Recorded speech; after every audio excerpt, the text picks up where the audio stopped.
আসসালামু আলাইকুম রহমতুল্লাহি ওয়া বারাকাতুহু। প্রিয় দর্শক, অজানা শিক্ষা ইউটিউব চ্যানেলের পক্ষ থেকে আপনাদেরকে জানাচ্ছি অসংখ্য মোবারকবাদ। আজকে একটি গুরুত্বপূর্ণ বিষয় নিয়ে আপনাদের সামনে হাজির হয়েছি। যে বিষয়টি হলো সুফিবাদের মূল শিক্ষা কোনটি।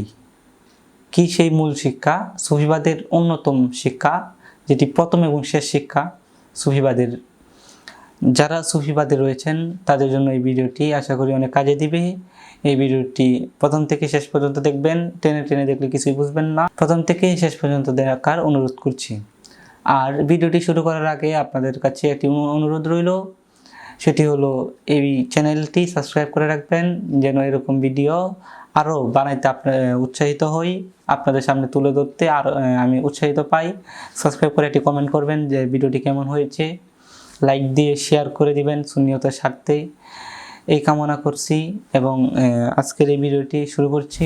তো প্রিয় দর্শক, আজকে যে বিষয়টি নিয়ে কথা বলবো সেই বিষয়টি হলো সুফিবাদের মূল শিক্ষা, সুফিবাদের আসল শিক্ষা যেটি, সেটি কোনটি এবং সেটি কি, সেটি কিভাবে আদায় করবেন তা নিয়ে বিস্তারিত থাকছে আজকের ভিডিওতে।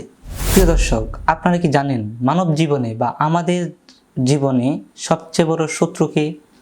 আপনারা হয়তো এতক্ষণে ভেবে ফেলেছেন যে আমাদের জীবনের সবচেয়ে বড় শত্রু হলো শয়তান, কিন্তু আপনারা ভুল ভাবছেন। আমাদের জীবনের সবচেয়ে বড় শত্রু হলো আমাদের নফস। আমরা দুনিয়ার মধ্যে থেকে সবার কাছে জিতে গেলেও একজনের কাছে হেরে যাই, সেটি হলো নফস।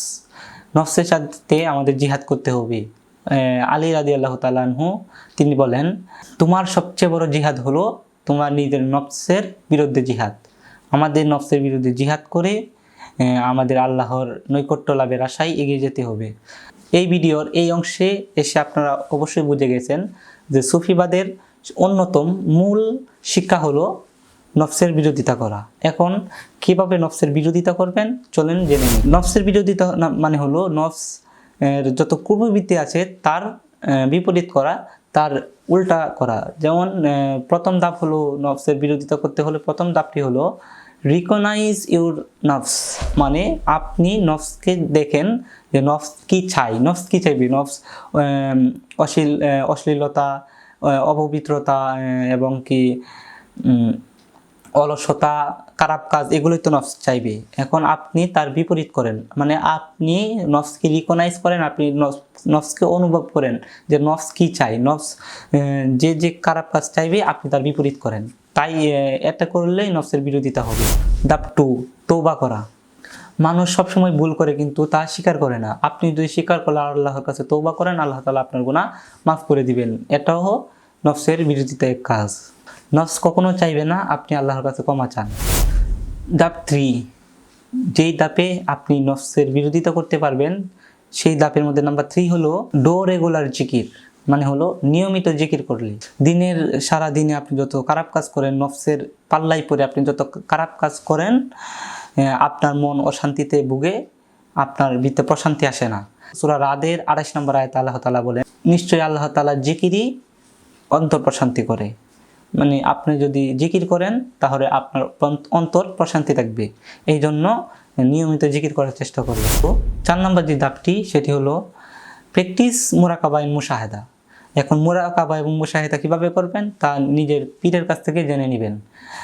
মুরাকাবা কিভাবে করতে হয়, কোন জিনিসকে ধ্যান করে করতে হয়, বা কি স্থানে বসে করতে হয়, ইত্যাদি ইত্যাদি জিনিস পীরের কাছ থেকে জেনে নেওয়া উত্তম। 5 নম্বর যে ধাপটি করলেই নফসের বিরোধিতা হবে সেটি হলো ভালো মানুষ, সলিহীন যারা রয়েছে তাদের সহবতে থাকবেন। সলিহীন নেককার বান্দা, নবীজির ওয়ারিসদার আলেমগণ তাদের সহবতে থাকলে নফসের কুমন্ত্রণা থেকে অনেক গুণ বাঁচা যায়। তাদের সহবতে থাকলে নফস এতটুকু আক্রমণ করতে পারে না মানুষকে। এই জন্য নফসের বিরোধিতা করতে হলে আলেমগণ বা সলিহীন যারা রয়েছে তাদের সহবতে থাকবেন। এগুলো করলে আশা করি আপনার নফসের বিরোধিতা আপনি করতে পারবেন। এই নফসের বিরোধিতাই হলো সুফিবাদের মূল শিক্ষা।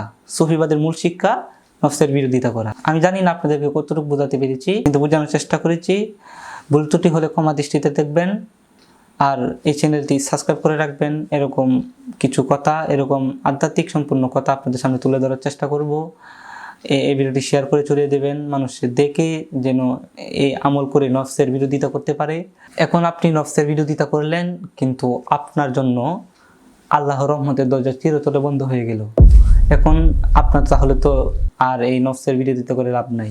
যার জন্য নফসের বিরোধিতা করবেন তার রহমতের দরজা আপনার জন্য বন্ধ হয়ে যাবে।